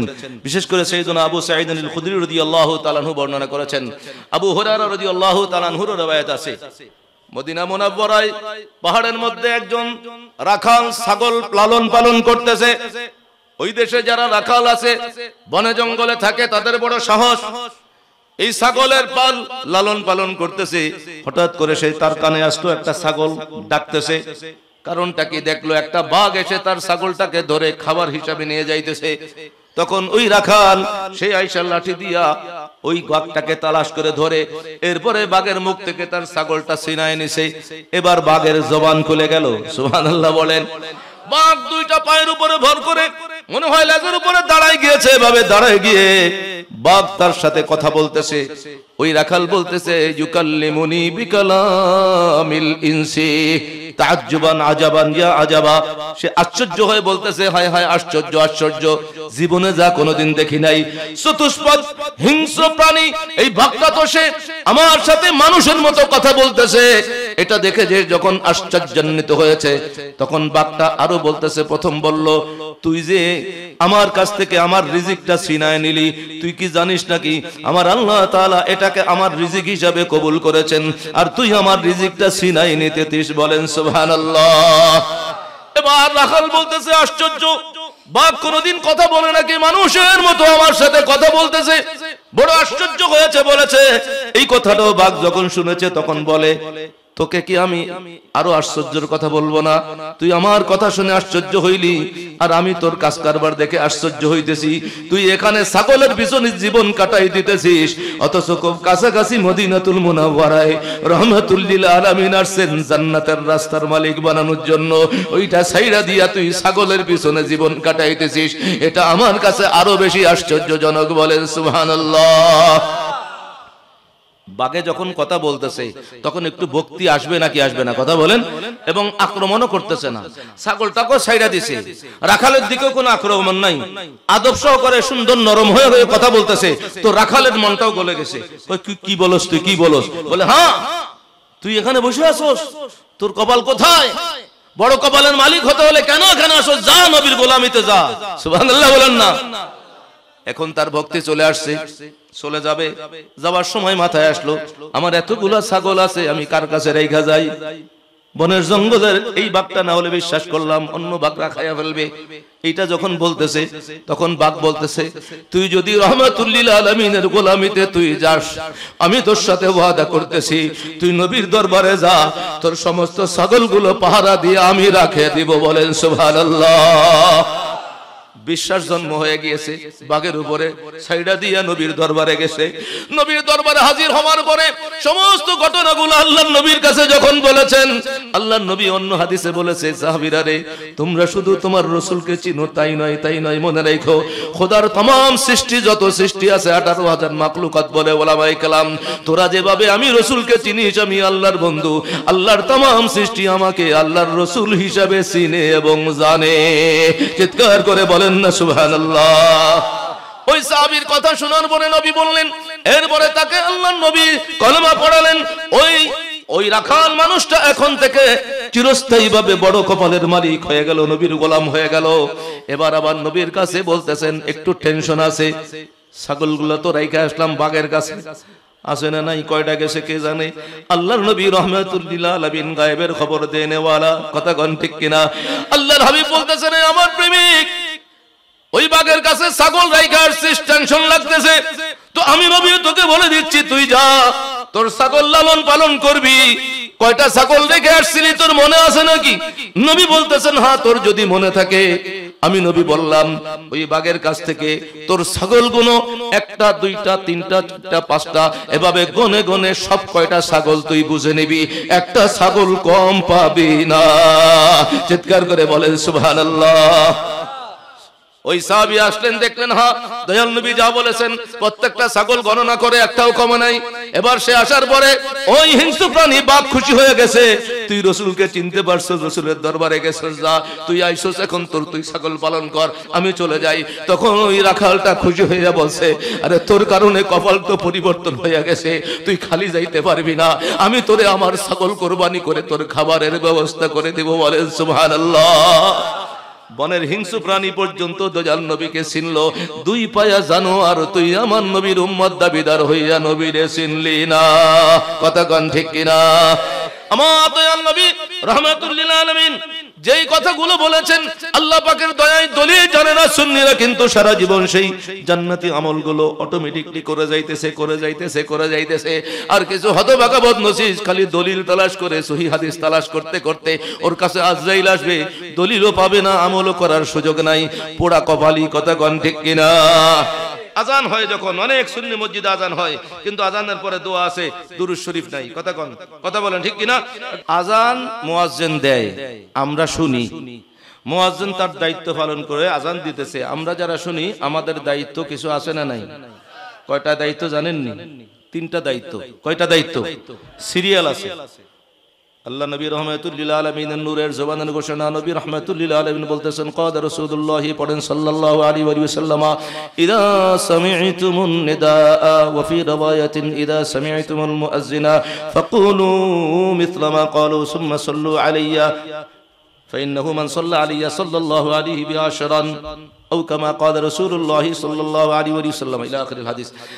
আল্লাহ নবী বলতেছেন, তোমরা যখন মুয়াজ্জিনকে আজান দিতে শুনবা তখন তোমাদের প্রথম ডিউটি হইতেছে মুয়াজ্জিন যা বলে তোমরা তাই বলো, অর্থাৎ আজানের জবাব দাও।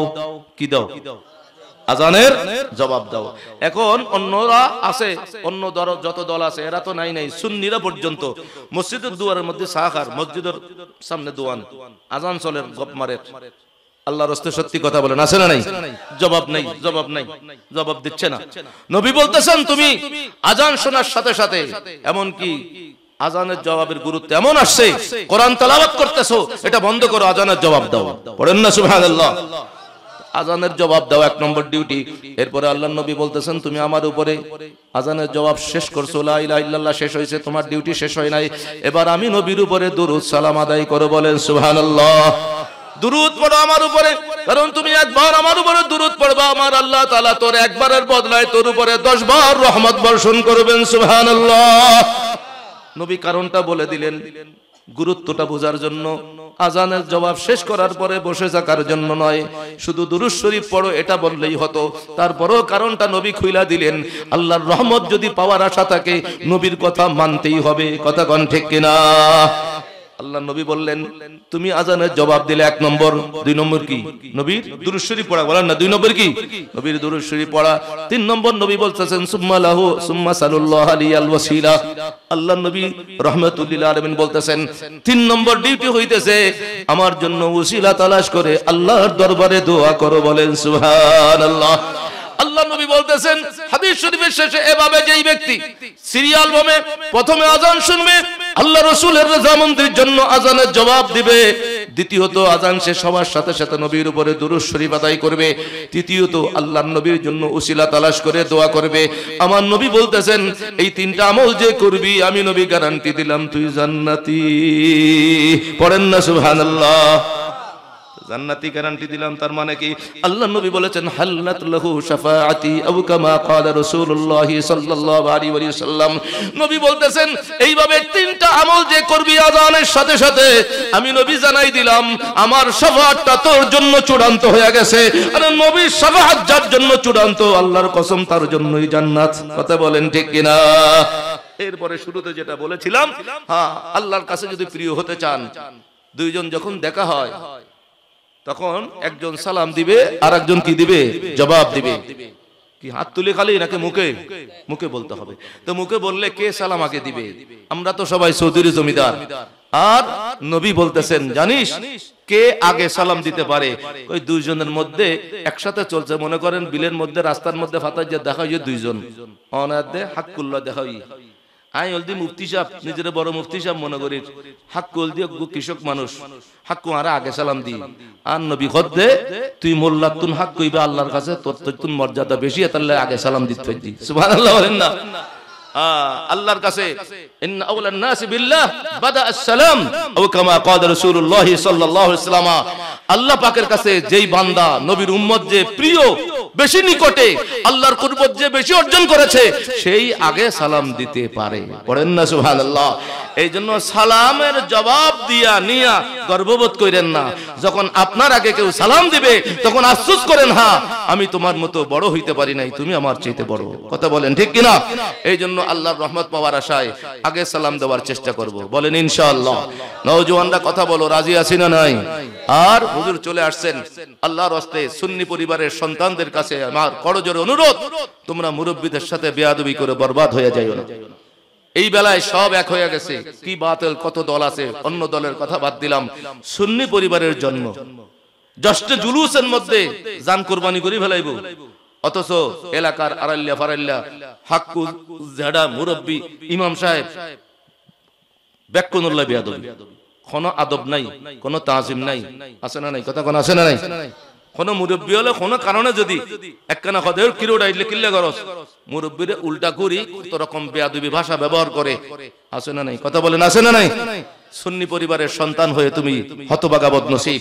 আল্লাহর নবীর উম্মতের সীমানায় বেয়াদবের কোনো জায়গা নাই, রাসূলের উম্মতের মধ্যে বেয়াদবের কোনো স্থান নাই। তো আমরা নবীর উম্মতের সীমানায় জায়গা চাই নাকি চাই না? নবী বলেছেন, তুই যদি আমার উম্মতের সীমানায় তোর জায়গাটা ধরতে পারিস তো আমি নবী গ্যারান্টি দিলাম তুই জান্নাতি। পড়েন না সুবহানাল্লাহ? আর পর্দানসীন মা বোন যারা আছে তাদের জন্য কথা হুজুর চলে আসছেন। আল্লাহর রাস্তে আফসোস করে বলেছিলাম, আনোয়ারা আসতেছিলাম, মসজিদের মুতাল্লির পরিবারের মেয়েদেরকে ইহুদি নাসারার ড্রেস, পুরুষের মতো শার্ট প্যান্ট পরে। গ্রামের মধ্যে মহিলা আসে না নাই? কথা বলেন। আল্লাহ তাআলা বলতেছেন, আল্লাহ নবীর আল্লাহর হুকুমে বলতেছেন, যেই মহিলা যেই দিন থেকে যেই মুহূর্তে মহিলাদের পর্দার পোশাক ফেলাইয়া পুরুষের মতো পোশাক পরা শুরু করলো, ওই মুহূর্ত থেকে আল্লাহ তাআলার রহমত ক্যান্সেল হয়ে গেছে, তার উপরে আল্লাহর লানত জারি হয়ে গেছে। পড়েন না নাউজুবিল্লাহ? আমার রাসূল বলতেছেন, আল্লাহ তাআলার লানত যার উপরে, আমি রাসূলও তাকে লানত দিলাম। এখন আল্লাহর রাস্তে কথা বলেন, কোন মেয়ে যদি পুরুষের মতো শার্ট প্যান্ট পরে, তার উপরে আল্লাহরও লানত, রাসূলেরও লানত। যেখানে ওই মহিলা থাকবে, ওই মেয়েটা যেই বাড়িতে থাকবে, ওখানে আল্লাহর রহমত নাই, লানতের ফ্যাক্টরি হয়ে গেছে। টাকা পয়সার অভাব নাই, শান্তির বড় অভাব হবে। কথা বলেন ঠিক কিনা? আমরা যদি আল্লাহর রহমত পেতে চাই, সুন্নি পরিবারের মা বোনদের কাছে হাত জোড় করে বলবো, মেয়েরা এইরকম বেহায়া পোশাক পরে বাবার চাইতে বেশি দায়ী আমাদের মায়েরা। কথা কোন ঠিক কিনা? বাবা অনেক সময় চায় না, কয় না আর মাই আইল্লা পোশাক পরতে তুনু, মা কত তুমি হইলেও না দেখো দিয়া ইতার ইতার ইতার মাই কি সুন্দর ড্রেস, ইতার কতদিন স্মার্ট লাগে, আর মাই হলো ডিলা ডালা লাগে। স্মার্ট বানাত দে, স্মার্ট বানাইতে বানাইতে বাবা তো বিদেশে কষ্ট করে মানা করছে, শুনে নাই, বউর কথার কারণে দামি টাকা দিয়েছে, ওই স্মার্ট আকি বাকি পোশাক কিনে আনছে। এরপরে ওই পোশাকের তাসির হইছে, তারপরে মা ঘুমাইতেছে, বাবা বিদেশে, মোবাইলও দামি টাচ ফোন কিনে দিছে। রাতের বেলায় মা ঘুমাই ঘরে, বাবা বিদেশে। আর এই মেয়েটা ইবলিসের ওয়াসওয়াসায় হারাম মহব্বতের মধ্যে কানেকশন লাগাইতে লাগাইতে লাগাইতে এমন ভাবে বরবাদ হয়ে যায়, মাকে ঘুমে রাইখা মা বাবার মুখে সুমকালি লাগাইয়া পর পুরুষের বেগানা পুরুষের হাত ধরে বের হয়ে যায়। আছে না নাই? এরপরে মা কপালে হাত মারে, আইশেষ ও মারে। আপনাদের কারণে সমাজের অনেক সংসার ধ্বংস হয়ে যাইতেছে। কথা বলেন ঠিক কিনা? পুরুষরা বলার পরেও মানতে চায় না। পুরুষরা নিজের মান সম্মানের কারণে অনেক সময় অনেক কিছু বাধ্য হয়ে মানে। কিন্তু মা বোনদেরকে আল্লাহর রাস্তে বলবো, আমার হুজুর এখানে আছেন, পুরুষরা আল্লাহকে খুশি করতে হলে তার আগে মা বাবাকে খুশি করতে হবে। মেয়ে যারা বিবাহ হয় তাদের জন্য আরেকটা বেশি, যেই মেয়েটার বিবাহ হয়েছে আল্লাহ রসুলকে খুশি করতে হলে ওই মেয়েটাকে মা বাবাকেও খুশি রাখতে হবে, সাথে সাথে তার স্বামীকেও খুশি রাখতে হবে। হাদিস শরীফে আসছে, নবীজির সহধর্মিনী আমাদের মা উম্মে সালামা রাদিয়াল্লাহু তাআলা আনহা বর্ণনা করেছেন, আল্লাহর নবীর নবুয়তি জবানের হাদিস শরীফ, এমন অনেক মেয়ে আছে ক্বালা রাসূলুল্লাহ পড়েন সাল্লাল্লাহু আলাইহি ওয়াসাল্লাম, আইয়ুমা ইমরাতিন মাতাত ওয়া যাওজুহা রাদিন আনহা দাখালাতিল জান্নাহ আও কামা ক্বালা রাসূলুল্লাহ পড়েন সাল্লাল্লাহু আলাইহি ওয়া সাল্লাম। এমন অনেক মহিলা আছে যে মারা গেছে, স্বামীটা জিন্দা, সেই মহিলা যখন মারা গিয়েছে আশিক রাসূল ঈমানটা আছে, ঈমান তো সবকিছুর মূলে শর্ত আছে, কিন্তু সে বড় গুনাহগার ছিল, কিন্তু সে যখন মারা যাইতেছে তখন তার একটা যোগ্যতা আছে, তার উপরে তার স্বামী বড় খুশি আছে, আনন্দ ছিল, কোনো বেজার নাই।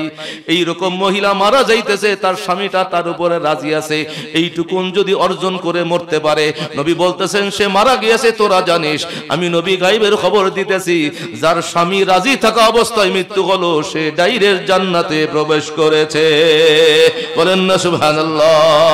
একইভাবে আল্লাহর নবী মেরাজ থেকে এসে বলেছিলেন মহিলারা যে কয়টা কারণে জাহান্নামে যাবে তার অন্যতম শ্রেষ্ঠ কারণ হচ্ছে স্বামীর অবাধ্য হওয়ার কারণে, স্বামীর নাফরমানি করার কারণে, স্বামীর সাথে বেয়াদবি করার কারণে মহিলারা জাহান্নামে যাবে। আল-ইয়াযু বিল্লাহ, নাউযু বিল্লাহি মিন যালিক। পর্দানশীল মা বোনদের কাছে বলবো, আমাদের দাদি নানীদের ইতিহাস খুঁজে দেখেন, জীবনে স্বামীর সাথে বেয়াদবি করে কথা বলে নাই। অনেক সময় স্বামী কষ্ট করে অন্যায়ভাবে কটু কথা বলছে, এটাও সহ্য করে নিয়েছেন, আবার স্বামীও বুঝতে পারছেন বিদায় পরে তাকেও সরি বলেছেন। এই জন্য আমাদের দাদি নানি তাদের বিবাহিত জীবনটা দাদা নানার সাথে সারা জীবন ছিল। আমাদের এলাকা সহ চট্টগ্রামেও মুরব্বীরা বেঁচে আছে, নওজোয়ানরা জিজ্ঞাসা করো, গোটা একটা গ্রাম না, 2টা 3টা 4টা গ্রামের মধ্যে, একটা থানার মধ্যে মুসলমানদের বিবাহ হয়েছে, মরতে দম তক, মরার আগ পর্যন্ত ওই বিবাহ বন্ধন ঠিক ছিল, তালাক ছিল না, ডিভোর্স ছিল না। এখন সমাজে সমাজে, শহরে, বন্দরে, ওয়ার্ডে ওয়ার্ডে বিবাহ যা হয় তার চাইতে ডিভোর্স বেশি। কথা বলেন ঠিক কিনা? তার পেছনে যে কারণগুলো রয়েছে তার মধ্যে আমরা আমাদের মেয়েদেরকে শিখাইতে পারিনি। আমাদের মেয়েদেরকে শিখাই দেই, তোর জামাই যদি ডর কথা হয়, ওর গোষ্ঠী ডর কথা হইলি আঙ্গুলজ্ঞ দেখাইলি তুই সার্গ দেখাই দিবি, আর তখন আছে না, আছে না নাই? কথা বলেন আছে না নাই?